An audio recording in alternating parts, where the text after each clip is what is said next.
It's lovely. I've been to Santa Barbara a couple of times over the last few years, and the first time I was here, I think I was about maybe 16.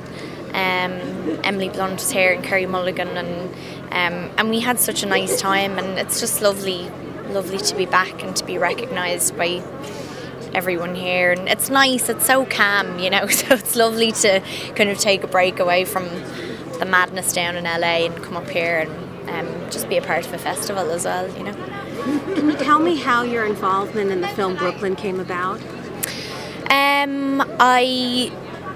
I knew that they were adapting the book for a while, and I wasn't the right age initially when they were kind of getting it all together.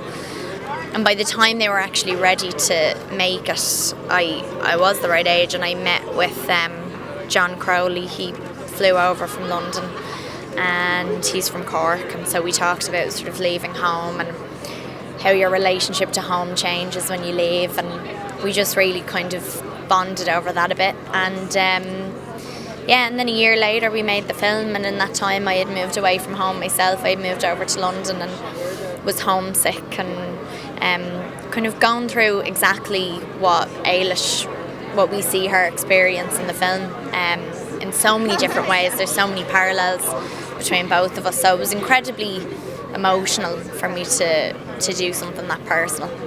So you found similarities between yourself and Ailish? I did, yeah. Amazing. You filmed several pivotal scenes on location in Brooklyn in a really short amount of time. Yeah. How was that? It was great.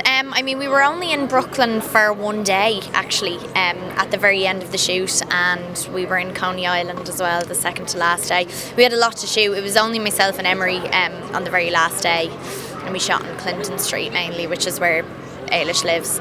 And we were just kind of trying to get everything done, but it was nice to finish in New York. It was nice to have started in Ireland, where the story begins, and finish it in New York.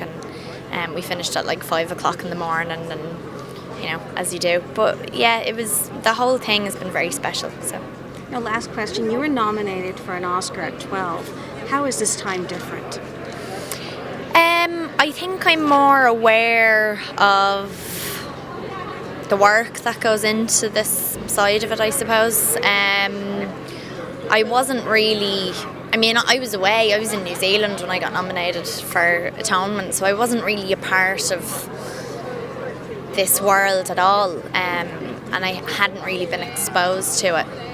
And I'm glad I wasn't. I think it's better to step into something like that when you're a bit older. I guess a nomination like that represents more now, because it doesn't even just represent one performance, but sort of a body of work, and the experience that you've had throughout the decade that you've been working. I've been working for more than half my life now, and it just means more because of that, I think. Thank you so much. Thank you.